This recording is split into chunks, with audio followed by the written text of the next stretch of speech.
That's right. Finally, Fitzroy has come back to YouTube, and for all the jabronis out there, if you would know your role, shut your mouth, you would understand that it's time for another dual school. Do you smell what The Rock is cooking?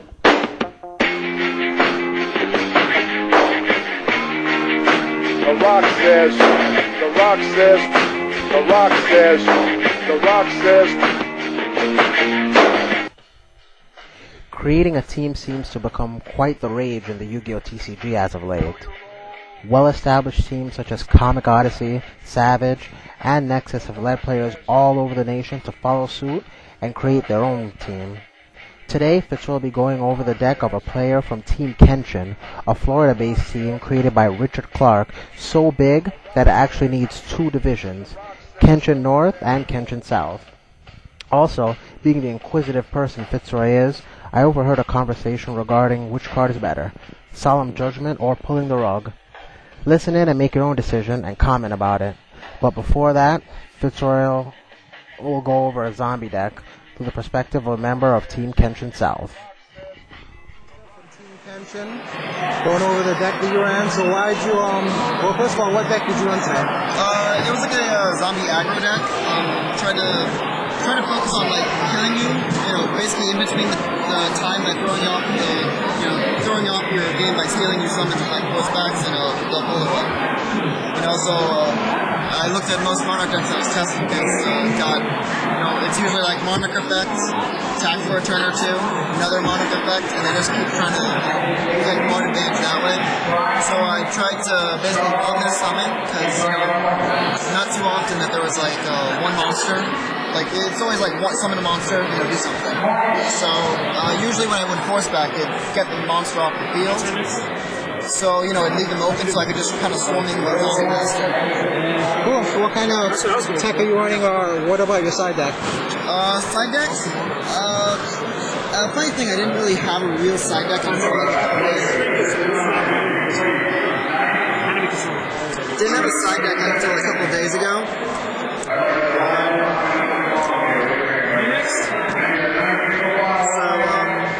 See, Owen is a smart guy. He's playing enemy. That's what you fucking play. Don't play strength. That shit's sus.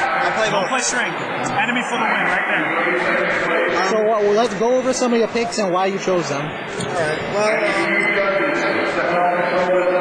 here's basically what I was side decking. DD Crow, in case I ran into the MPT deck, the Martian Pod Turbo. Pot of Avarice gets, shut down by DD Crow. If I ran into the mirror match, it would have been nice to have. I'd never played another zombie deck, although apparently there was one. I ran Nolman, again against the NPC, but also against the Apprentice Engine decks. They rely heavily on setting monsters, and, if they get removed from play, that kind of makes it hard to defend. Pulling the Rug and the Solemn Judgments are basically for the extra help against Monarchs. Against the Monarch deck, I would generally side in these, cards. And if I saw they were running like a lot of spies or something, I'd side in the Nolman across out as well. So what was the most common deck you ran across today? And what'd you have to side in the most? Well, as far as siding in, let's say Moses is the MVP of the most valuable player, MVP. Alright, I side these things in nearly every match. I don't recall a match where I didn't side them in. Unfortunately, I had to take out, a card that I was trying to outlist too, Trans Dimensionals.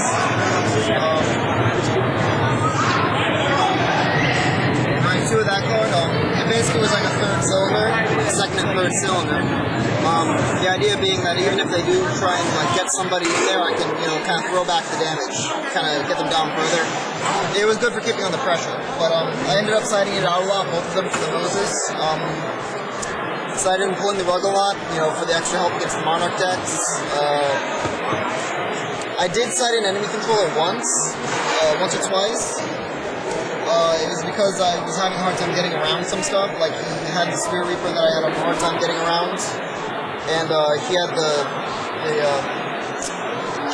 Gravekeeper Spies, which were pissing me off. But ran into his attack, Zombie Master. guy who flips up, you know, and he just sat behind him for like 3 turns, so like that has to stop. Another card I found myself sighting in more often than I would have thought was the Fissure.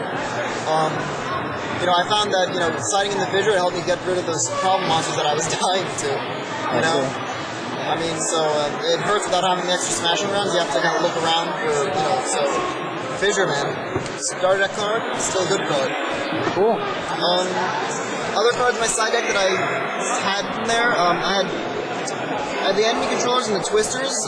They were mainly in there against. I was expecting to see a lot more Jinzos and whatnot today than I saw. I didn't see one.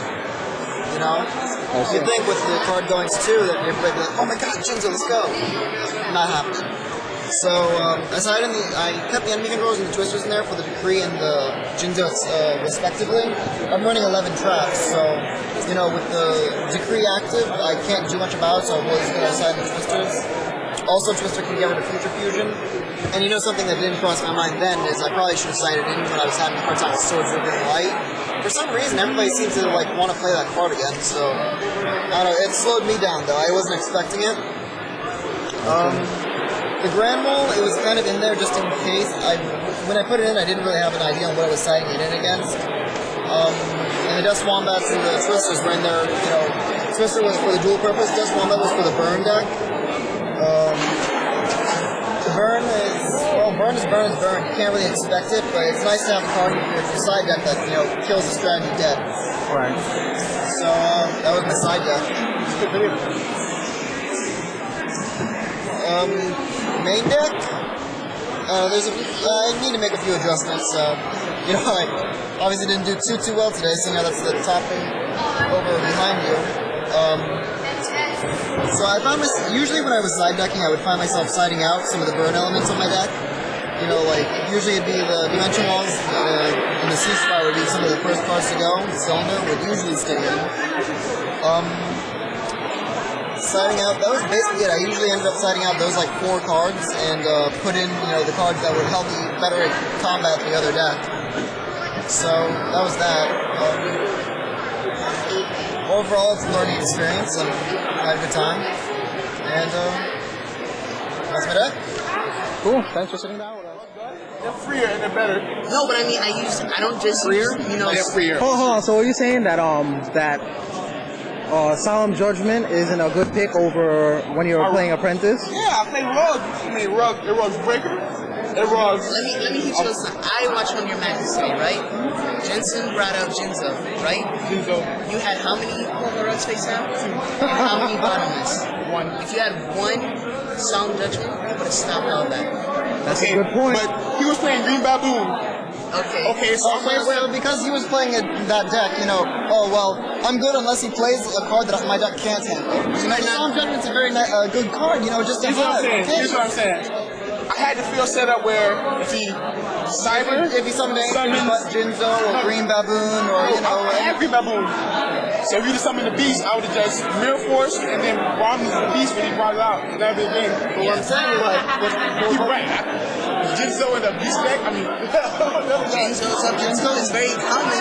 Jinzo's super deck now. I mean, people are going to be going crazy over it now. The only thing, Homer Rug is broken, but not everyone plays Monarch. Like, honestly, if you took out those rugs and put in 2 judgments, I think you would have beat Jensen. There ain't been sacrifice a lot of beaches. Exactly. So anything but the rugs. That's why. Rug is so everything there. That's why I side deck it. That's what a side deck's for. I don't want to. So which one is better? Solemn Judgment or Pulling the Rug? Don't be afraid to go ahead and leave your comments and tell me which one you think is best. Stay tuned next time as I go over another deck from Team Kenshin.